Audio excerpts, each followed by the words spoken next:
श्रीनाथ जी, गुरु गोरखनाथ जी के चरणों में आदेश आदेश आदेश। महामाई महाकाली भैरव बाबा भगवान दत्तात्रेय जी, नवनाथ 84 सिद्धों के चरणों में आदेश आदेश आदेश। अलख निरंजन, हर हर महादेव। 7 जुलाई शुक्रवार का दिन, श्रावण का महीना, शिव भगवान की कृपा प्राप्त करने का महीना, कृष्ण पक्ष की पंचमी तिथि आज है।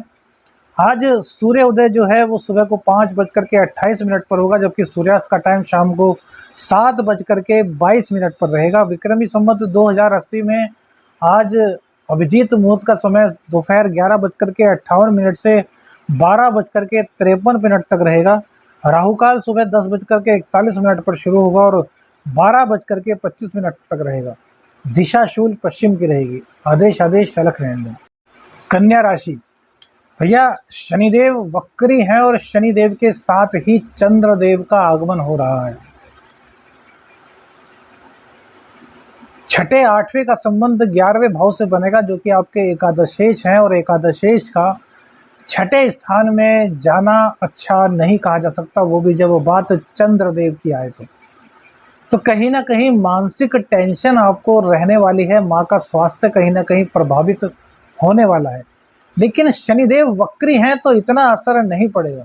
साथ ही में अष्टम भाव से भी संबंध चंद्रदेव का बन रहा है। भैया बहुत ध्यान से सुनिएगा आज का राशिफल, क्योंकि ऐसा सा गोचर बहुत कम मिलता है। जो चंद्रदेव का गोचर हो रहा है वो राहु के नक्षत्र से हो रहा है और शनिदेव की नीच दृष्टि राहु पर पड़ रही है। वहीं पर बृहस्पति देव भी विराजमान है। शनिदेव की दृष्टि से बृहस्पति और राहु दोनों ही दृष्ट होंगे, जबकि राहु देवता अब अपनी अस्त अवस्था में पहुंच चुके हैं और बृहस्पति देव इनके चंगुल से निकल चुके हैं। बृहस्पति देव अपनी पूरी पावर में आ चुके हैं। बृहस्पति देव अष्टम में है तो आपके ज्ञान को बढ़ाएंगे। तंत्र विद्या में आपकी रुचि आज बढ़ने वाली है। तंत्र सीखने का विचार आपके मन में आएगा। गुप्त विद्या को सीखने का विचार आपके मन में आएगा। जितनी भी गुप्त चीजें हैं, वो चाहे अन्वेषण से जुड़ी हुई हो, ज्योतिष से जुड़ी हुई हो, या फिर किसी भी फील्ड से जहां पर की अन्वेषण किया जा सकता है, गुप्त चीजों को खोजा जा सकता है, इस तरह के विचार आज आपके मन में आने वाले हैं। एक चीज से आज सावधानी आपको बहुत अच्छी तरीके से रखनी है कि भैया पानी गहरा हो तो पानी में आगे तक नहीं जाना। बरसात का वक्त है तो सड़कों पर पानी भरा रहता है।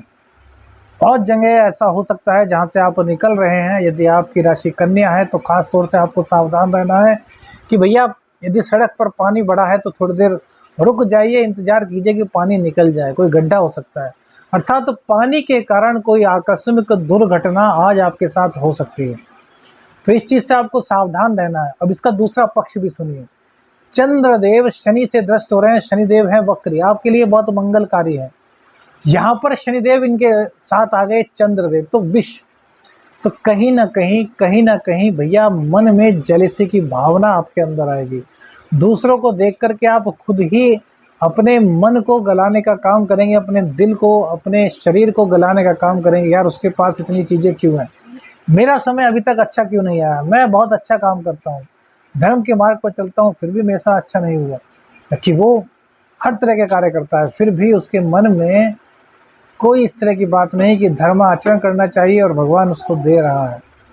वो एक अलग पक्ष होगा कि उसको क्यों दे रहा है भगवान, लेकिन आपके मन में यह विचार आएंगे और आप अंदर ही अंदर इन विचारों के कारण दुखी होंगे।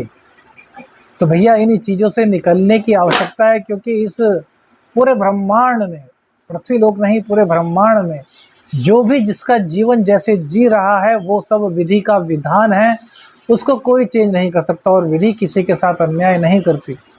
कर्मों के आधार पर ही परिणाम मिलते हैं, जो आपको और हमको मिल रहे हैं और हमेशा मिलते रहेंगे। आप रो के उनको भोगे, हंस के उनको भोगे, कलप के उनको भोगे, या फिर शांत चित्त से पूजा करके उनको भोगे, आराधना करके उनको भोगे, भोगना तो आपको ही पड़ेगा।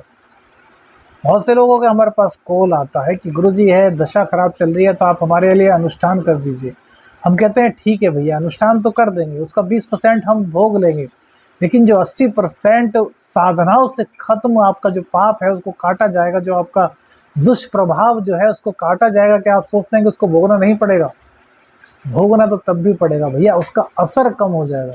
हम किसी के लिए अनुष्ठान करेंगे 20-25% तो हमें भोगना है, वो किस प्रकार से भोगेंगे वो हमारे ऊपर है। हम मंत्रों की शक्ति से उसको काटें, अपनी जो हमने ऊर्जाएं कमाई हैं उनको कम करें, क्या करें वो हमारे ऊपर डिपेंड है, वो एक साधक के ऊपर डिपेंड होता है। जब दूसरे के कष्ट को साधक काटता है तो उसको बहुत कुछ भोगना पड़ता है। आप कहते हैं कि यार पंडित जी ने 50,000 रुपये ले लिए, क्या मंत्र जाप तो करना था। कभी 3 घंटे एक दिन साधना में बैठ के देखिए, तब पता चलेगा कि पंडित जी कैसे बैठ के साधना करते हैं। और हम लोगों की जो शाबर साधनाएं होती हैं भैया, उनका विधान तो अत्यंत ही अलग तरह का होता है, उसका असर तभी तो इतनी जल्दी मिलता है। तो भैया भोगना आपके हाथ में है। तो हम तो कहेंगे आराधना के मार्ग से जुड़िए, क्योंकि आज चंद्रदेव आपको आराधना के मार्ग से जोड़ रहे हैं, आपको गुप्त ज्ञान दे रहे हैं, आपकी गुप्त विद्याओं को जागृत कर रहे हैं। 6th सेंस आपकी जागृत रहेगी, लेकिन उसमें नेगेटिविटी भी कहीं ना कहीं हावी रहेगी। नेगेटिविटी को आप निकाल देंगे भैया तो फिर सकारात्मक परिणाम आपके लिए होंगे। एक उपाय आपको बताते हैं जो कि राहु शनि के आपस में संबंध और शनि देव के चंद्र के साथ होने के कारण जो एक नेगेटिविटी का प्रवाह आपके अंदर प्रवाहित होगा, उसको कैसे कम करें। देखिए, थोड़ा सा अदरक के 4 टुकड़े छोटे छोटे ले लीजिए, उस पर हल्का सा काजल लगा लीजिए और उन चारों टुकड़ों को अपने सिर से शाम के समय या फिर सुबह के समय या जिस वक्त आपके पास वक्त हो, एंटी क्लॉकवाइज 7 बार उतारिए और उसको घर के बाहर फेंक दीजिए नाली में। नाली नहीं है, बहुत से लोग कहेंगे तो कोई बात नहीं, जो वृक्ष हो उस वृक्ष के नीचे डाल दीजिए। कहीं वृक्ष भी नहीं है तो भैया कहीं कच्ची मिट्टी होगी, कहीं मिट्टी का स्थान होगा जहाँ मिट्टी पड़ी होगी, वहाँ पर डाल दीजिए। क्योंकि प्रकृति से बड़ा तो कोई है ही नहीं। जब आप प्रकृति में मिट्टी में मिला देंगे उसको, तो उसका दोष भी मिट्टी में ही मिल जाएगा। इस नेगेटिविटी को समाप्त करना बहुत जरूरी है, क्योंकि नेगेटिविटी के कारण आपको दिक्कतें होंगी। अब दूसरी बार एकादशेश का 6ठे स्थान में जाना कहीं ना कहीं इनकम को लेकर के परेशानी उत्पन्न करेगा। अब इसका मतलब यह नहीं कि इनकम नहीं होगी, इनकम कम हो सकती है, इनकम रुक सकती है। अब रुकने का मतलब यह नहीं कि आएगी नहीं, आएगी, लेकिन डिले हो सकती है। तो डिले होने से रोकने के लिए चंद्र को मजबूत करना होगा। चंद्र को मजबूत कैसे करें, आपको बताई रखा है कि शिव तांडव स्तोत्र का पाठ कीजिए। शिव तांडव स्तोत्र का पाठ करेंगे तो भैया चंद्रदेव मजबूत होंगे और नेगेटिविटी आपके आसपास में नहीं फटक पाएगी। भगवान शिव का अभिषेक कर दीजिए दूध से, तो भी नेगेटिविटी समाप्त होगी। शिव भगवान की आराधना कीजिए, सावन का महीना है, शिव जी की जितनी आराधना करेंगे, माँ भगवती की जितनी आराधना करेंगे, उतना कल्याणकारी समय रहेगा। सूर्यदेव आपको देने के लिए बैठे ही हैं। मंगल देव कहीं ना कहीं ब्रेक लगाने का कार्य करेंगे, लेकिन अभी मंगल देव में उतनी पावर नहीं आई, तो सूर्य देव की अभी ज़्यादा चलने वाली है। मंगल की पावर धीरे धीरे बढ़ेगी, उसके बारे में भी बताएंगे। लेकिन फिलहाल सूर्य देव आपकी बाहर से इनकम करा रहे हैं, बाहर से आपको ऑफर दिला रहे हैं, डॉलरों में आपको कहीं ना कहीं धन की प्राप्ति के संकेत मिल रहे हैं। जिसमें दिक्कत तो आ सकती है चंद्रदेव के शनि के साथ दष्ट होने के कारण, लेकिन संकेत मिल रहे हैं तो कार्य आपका होगा। वहीं शुक्रदेव आपके जो 9वें भाव के स्वामी और धन भाव के स्वामी हैं, वो 12वें स्थान में चले गए हैं, जहाँ पर कि वो अति विशिष्ट कारक होते हैं। तो भैया कल्याण करेंगे, भाग्य का साथ मिलेगा, किसी स्त्री की सहायता से आपके जीवन में मंगल होगा। अब स्त्री का साथ बोला है तो भैया गलत भी समझेंगे, और भैया एक्स्ट्रा मैरिटल अफेयर्स होने की संभावना पूरी है। विपरीत लिंगी के प्रति आपका आकर्षण होना बहुत जरूरी है, लेकिन अगर ऐसा होता है तो जितने शुभ प्रभाव हैं वो समाप्त हो जाएंगे। क्योंकि जब तक आप पवित्रता बनाए रखेंगे, प्रकृति आपके साथ पवित्रता बनाएगी। जिस दिन आप पवित्रता को भंग कर देंगे, उस दिन भैया प्रकृति तो बड़ी उद्दंड है, बड़ी निष्ठुर है। जब वो परिणाम देने पर आती है तो फिर भैया कुछ नहीं देखती। तो इसलिए खुद को संभाल लेंगे तो प्रकृति आपको संभाल लेगी। आप खुद को ना संभाल पाए तो फिर प्रकृति भी वही करेगी जो आपने किया है। तो इन चीज़ों का आपको ध्यान रखना है। शुक्र की स्थिति आपके लिए बहुत कल्याणकारी हुई है।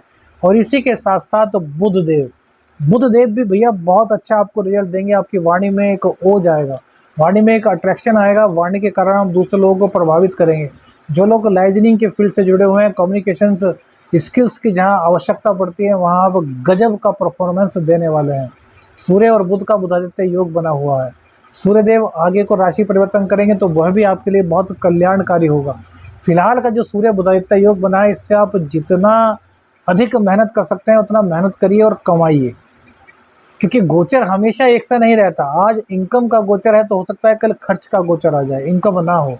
तो यदि आज सेविंग कर लेंगे तभी तो कल इनकम नहीं होगी तो खर्च कर पाएंगे, अन्यथा परेशानी रहेगी। तो सोच समझ करके खर्च करना है, और इसमें कन्या राशि माहिर होती है। मैनेजमेंट के बहुत ज़्यादा कारक होते हैं आप लोग। तो कन्या राशि वालों से एक खास रिक्वेस्ट है कि सेविंग करके चलना भैया बहुत ज़रूरी है। पंचम भाव आपका जागृत होगा। अब देखिए, पंचम भाव जागृत होने से वहाँ शनि और चंद्र की युति होने से कहीं ना कहीं कुछ ज्ञान में कमी महसूस करेंगे। यह हो सकता है रोग, रिपु, ऋण, इन तीनों को आप समझ ना पाएं और ये कुछ देर के लिए आप पर हावी हो जाए। बिगाड़ तो कुछ नहीं पाएंगे, लेकिन कहीं ना कहीं हावी हो सकते हैं। तो अपने जीवन में किसी को भी हस्तक्षेप करने का मौका ही मत दीजिए। आपसे काम नहीं हो रहा, कोई बात नहीं, 2 घंटे बाद कीजिए, किसी को मत दीजिए। भैया अपने आप काम करेंगे तो परफेक्ट करेंगे, और अगर गलती होती है तो वो ठीक रहा भी तो अपने आप फोड़ेंगे ना, दूसरे आदमी से आपके संबंध खराब नहीं होंगे। क्योंकि गोचर में जो स्थिति है वह आपके पूर्ण रूप से पक्ष में है। चंद्रदेव को मजबूत करने की आवश्यकता है। चंद्र को मजबूत करेंगे तो सारी स्थितियां आपके पक्ष में हो रही हैं। कहीं से भी पूरे गोचर में कोई दिक्कत नहीं दिखाई दे रही। शिव तांडव स्तोत्र का पाठ अवश्य कीजिएगा। अलख निरंजन हर हर महादेव। ओम नमः पार्वती पते नमः।